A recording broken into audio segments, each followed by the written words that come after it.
Baru ditanya Pak Tekan ini apa enggak, belum tentu Pak Tekan sepakat dengan kita kan, apa betul ini apa enggak, belum mengikuti. Kau ambil pustaka di mana? Udah mengikuti kriterianya atau enggak, itu masih bisa dibantah.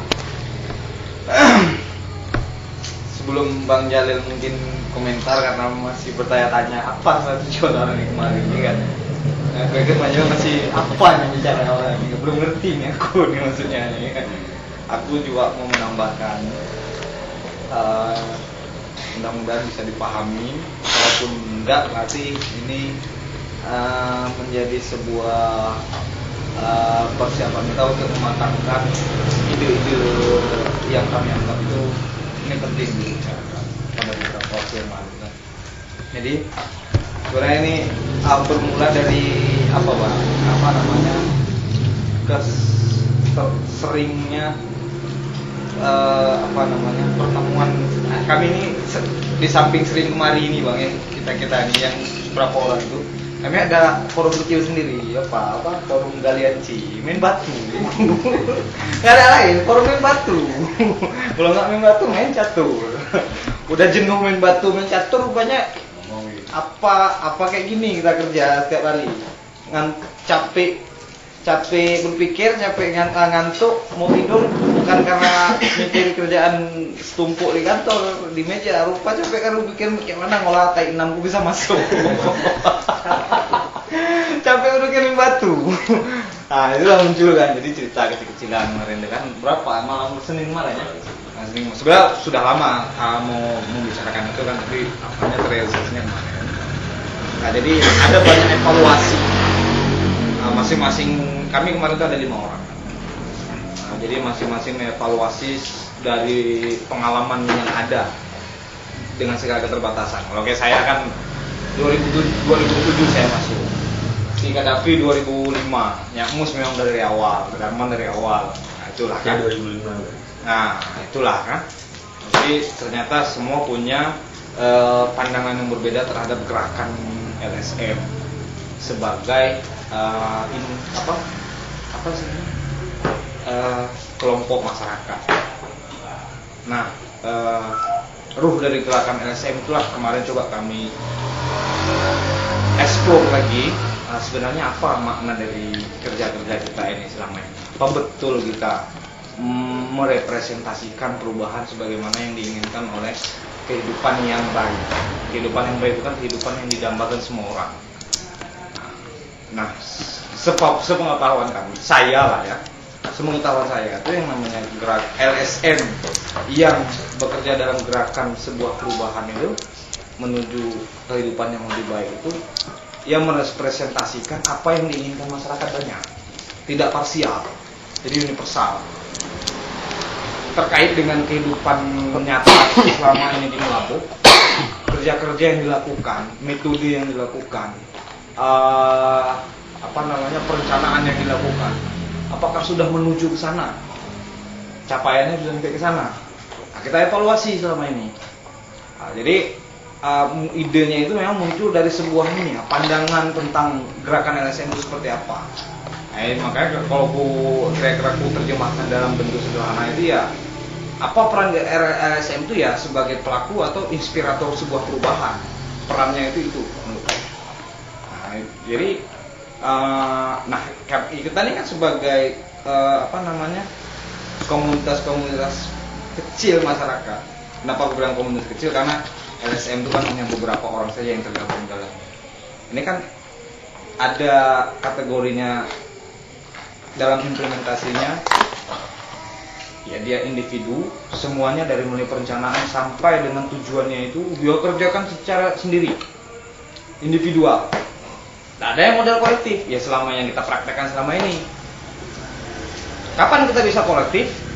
Dalam kacamata aku, ketika kita punya kesamaan kepentingan terhadap visi misi kita dalam satu isu.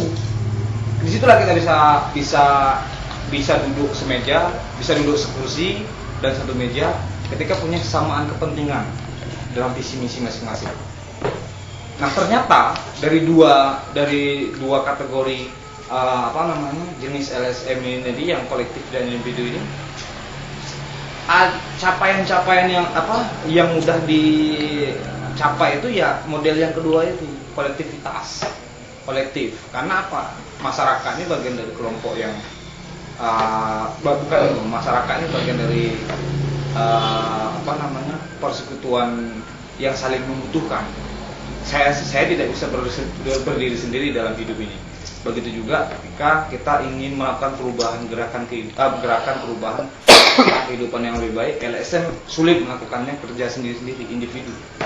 Dibutuhkan kolektivitas. Inilah kira-kira munculnya ide itu, evaluasi itulah kan. Walaupun nanti kawan-kawan punya pandangan tambahan atau berbeda bahkan tentang maksud malam hari ini kita dudukkan. Nah, jadi kami evaluasi juga kolektivitas yang dilakukan LSM selama ini melalui jejaring kerja. Ada koalisi ini, ada koalisi itu, segala macam, banyak kami list pada ini. Ternyata dari evaluasi itu juga masih menemukan kegagalan. Apakah itu didasari oleh programatik atau kepentingan? Kalau programatik itu bisa saja ke kelembaganya atau ke funding, atau memang pesanan dari kelompok tertentu di luar LSM itu, atau karena itu. Tapi ternyata yang muncul itu selama ini kelompok LSM ini ya karena programatik banyak, tidak menyentuh pada akar persoalan masyarakat sesungguhnya. Dan satu lagi, tidak tersistematis kerja-kerja jejaring selama ini, tidak tersistematis. Kasuistik. Hanya kasuistik. Kita tidak mengawal advokasi yang kita lakukan itu dari A sampai Z.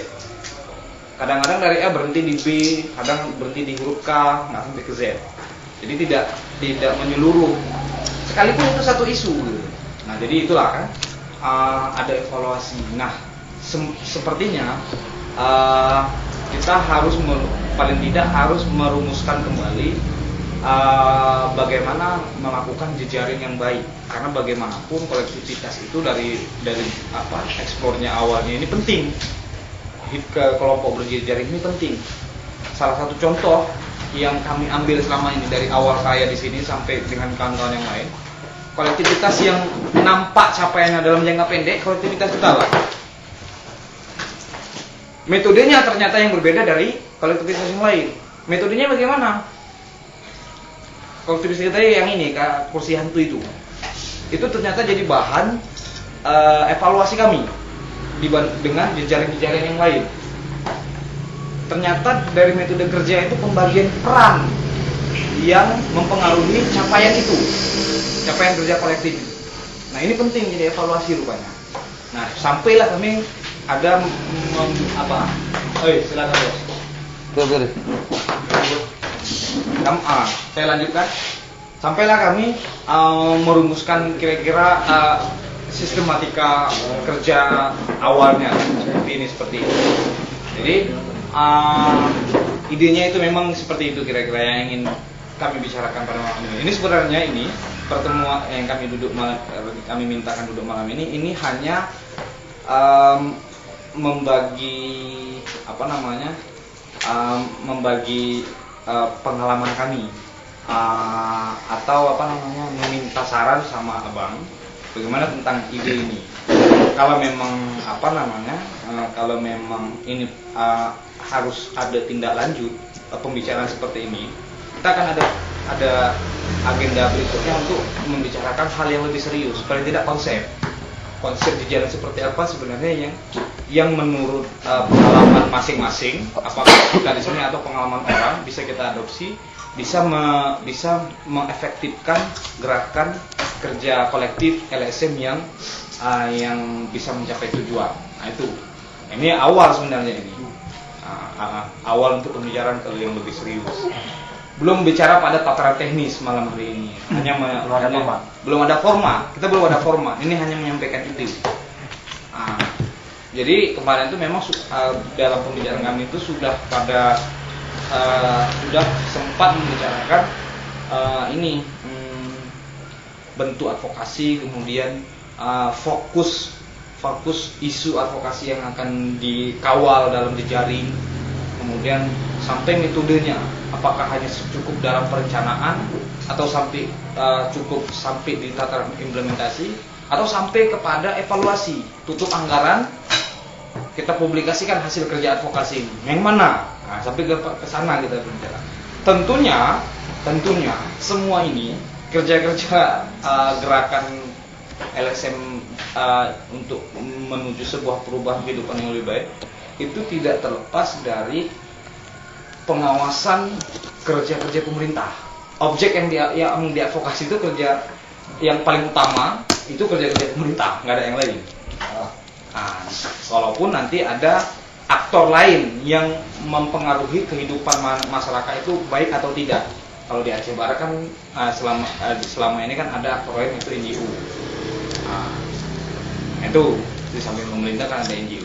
Nah itu kira-kira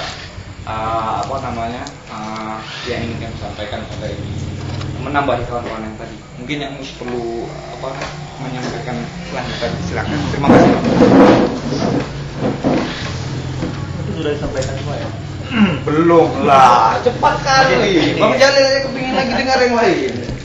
Ya, saya hanya menambahkan sedikit sebenarnya kenapa itu penting dan perlu ya. Karena melihat dari warna, saya itu sebenarnya punya warna tersendiri dalam baik dari fokus garapan bidang atau sektor yang ada di program lembaga, ada yang bergerak di korupsi, ada di pendidikan dan lingkungan itu. Nah, saya melihat selama ini bahwa kita hanya terfokus pada permukaannya saja, tidak menyentuh akar-akar persoalan. Nah, sebenarnya akar persoalannya itu di kebijakan sebenarnya. Kita hanya mengadvokasi, katakanlah berat, mengadvokasi kasus korupsi. Ternyata setelah kasus korupsi ini selesai, muncul lagi kasus korupsi yang lain. Jadi